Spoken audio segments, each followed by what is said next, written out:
Hello everyone, magandang oras sa ating lahat. Welcome to my videos. Maraming salamat sa panonood at lalo na sa mga nag-subscribe. Thank you guys. At kung bago ka pa lang dito sa aking videos, huwag kalimutan mag-like, comment, share, and subscribe para updated ka sa aking mga bagong upload na mga videos na mayroong magandang kasaysayan at halaga tungkol sa ating mga barya. Guys, update tayo guys sa ating 5 cents na large type na mayroong taon 1903 na USPI.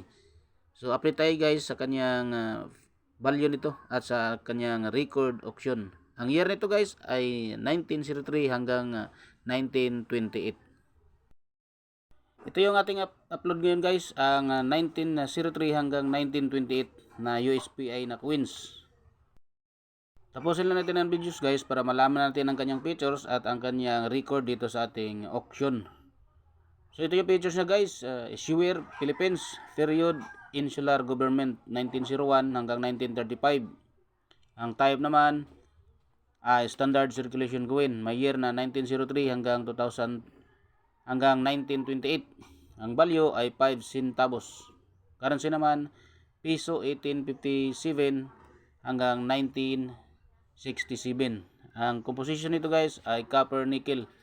75% ang copper, 25% ang nickel. May timbang na 5.25 grams. Diameter naman ay 21.3 mm. Ang thickness ay 1.68 mm. Mayroong shape na round. Kanyang technique naman ay mild. Ang kanyang orientation ay coin alignment.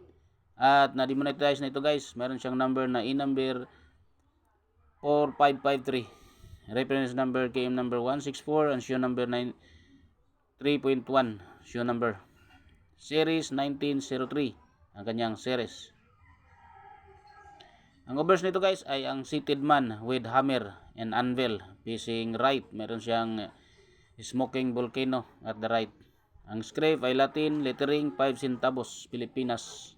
Translation Philippines.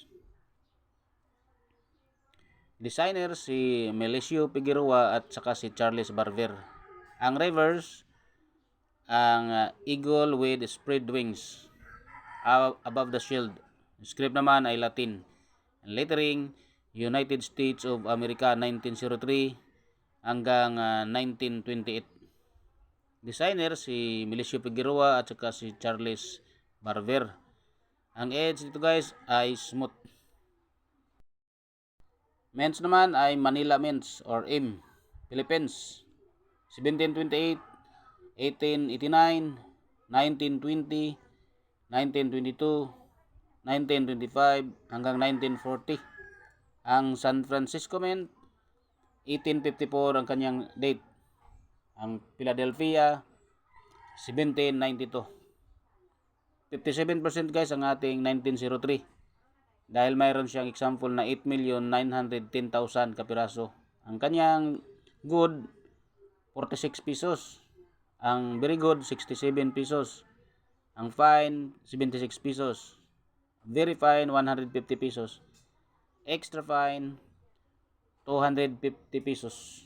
Ang kanyang about uncirculated 1,000 pesos. Ganon din sa uncirculated 1,000 pesos dito sa ating 1903. At mayroon din siyang proof coins guys na 1.3%, 2,558 kapiraso. At mayroon siyang uncirculated condition na price na 11,000 pesos sa ating proof coins sa 1903 natin guys. Ang ating 1920 Manila Mint 8%. Mayroon siyang example na 1,421,000 kapiraso. So ang price din, ang good 13 pesos. So maganda dito guys, ang ating 1903 na 5 centavos prop coins ay nabenta sa ating heritage auction noong August 9, 2020 ay umabot ng 4,800 US dollars. So sa Pilipinas guys ay nagkakahalaga ng 274,704 pesos sa pera dito sa Pilipinas guys. So kung marami kayong ginatingong ganitong mga uri ng pera guys ang ating 1903 hanggang 1928, so pagraduhan nyo na lang sa ating NGC at saka sa PCGS para medyo malaki ang kanyang binta dito sa ating auction. Kasi mas maganda yung mayroong grado na ibenta dahil napakataas ang kanyang halaga. Pero gumastos ka na ng konti para sa grading. Kapag namuhunan ka muna bago mo ibenta, medyo susobra-sobra naman doon sa ginastos mo para sa pagpag-grading kapag naibenta dito sa ating mga auction record or mga auction house. Pag wala pang mga grado yan, napakamura lang talaga. Mayroong 46 pesos, 13 pesos, ganun lang ang halaga niyan guys kapag walang grado kasi maraming gasgas yan mga yan kasi matagal na ang perang ito.